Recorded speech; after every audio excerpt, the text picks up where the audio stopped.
Hello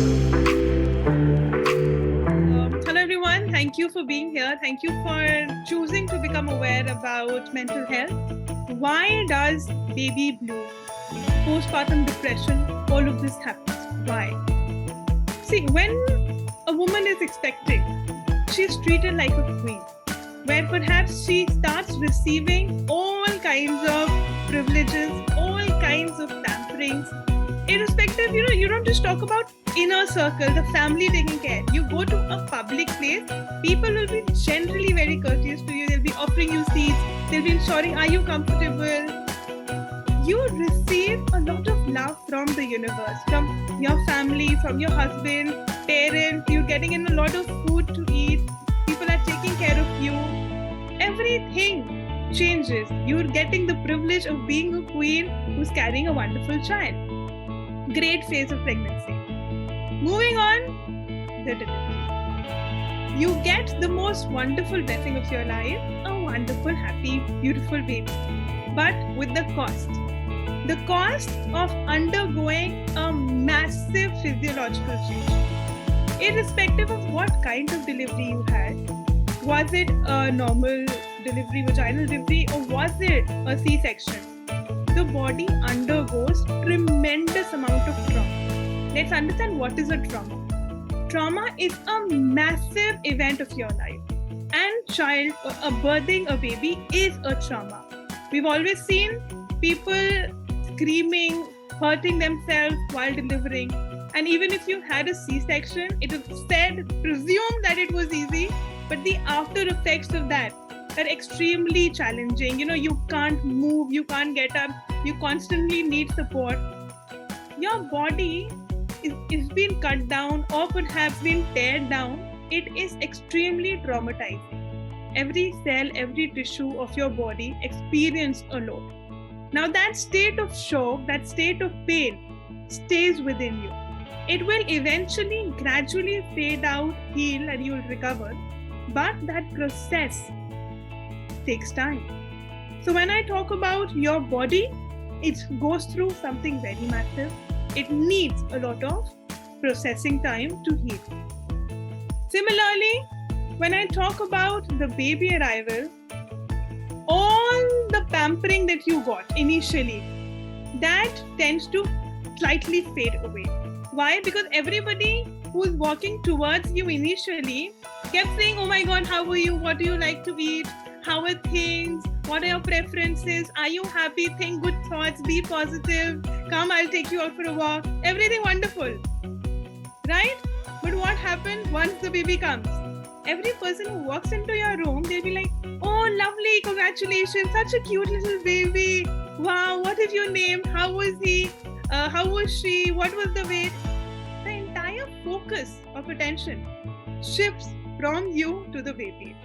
Now, a part of you who was feeling extremely loved, extremely pampered, now with a very warm heart also feels that all the pampering, the love, the attention has now been transferred.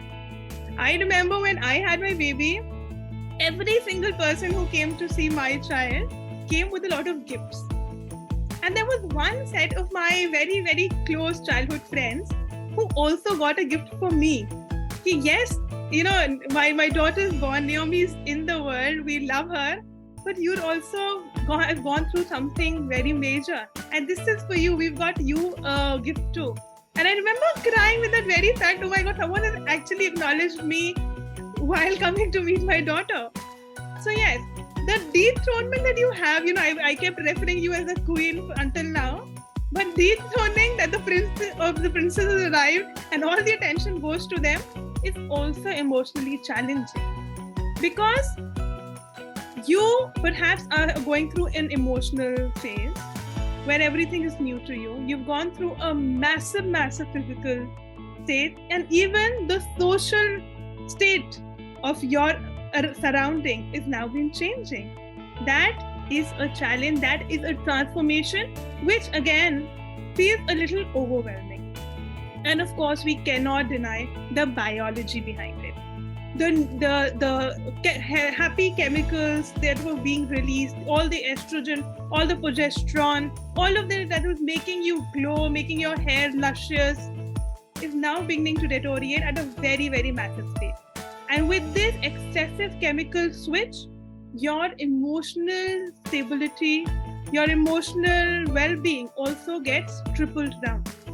Now, when it is getting trickled down, you experience uncertainty, you experience naturally not very happy emotions, because those happy chemicals are now not being released in your body. In fact, all the ones that were there are now being deteriorated and trickled down. Therefore, all of it undergoes. And on to top it all, a child is now your responsibility. If you're a first-time mother, everything is extremely new.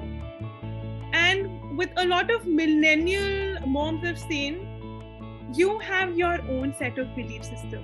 The family comes with their set of belief system.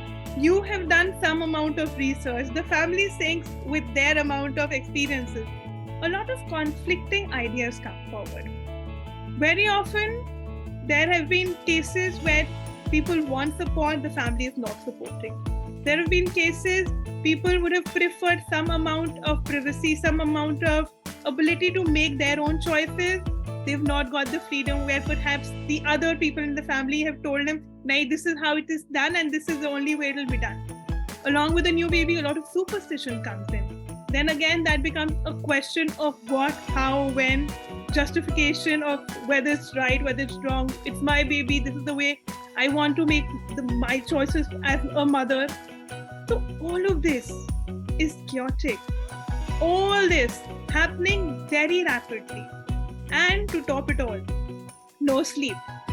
Because the baby needs to be addressed every 2 hours. So obviously, perhaps I remember for my case, first 8 months were very, very challenging. Because the sleep cycle was not happening, and you've gone through an emotional state, you've gone through a physical trauma, your social life is challenging, the relationship between you and your husband perhaps also takes a toss, because the amount of cozy time you were spending in pregnancy, bonding, loving, we are pregnant attitude, now we comes in the baby. You are in one corner of the bed, perhaps the husband is on the corner of the bed, and the baby is right in between. So the distance in the relationship, the conflicts of role, the physical, emotional, social, financial, all of this happening all together. After delivery, you actually get onto a roller coaster of emotions, which can be extremely, extremely challenging. Now, when you're going through all of this, it is important to understand what is it that you are feeling and what is it that you are feeling. In the sense, I have come across people coming and saying, "I just feel like crying all the time." Yes, but what are perhaps the thoughts that are going on? Is it too difficult? Is it overwhelming? Am I losing myself? You need to acknowledge and become aware of what you are feeling. Because once you become aware of that, you're able to acknowledge that.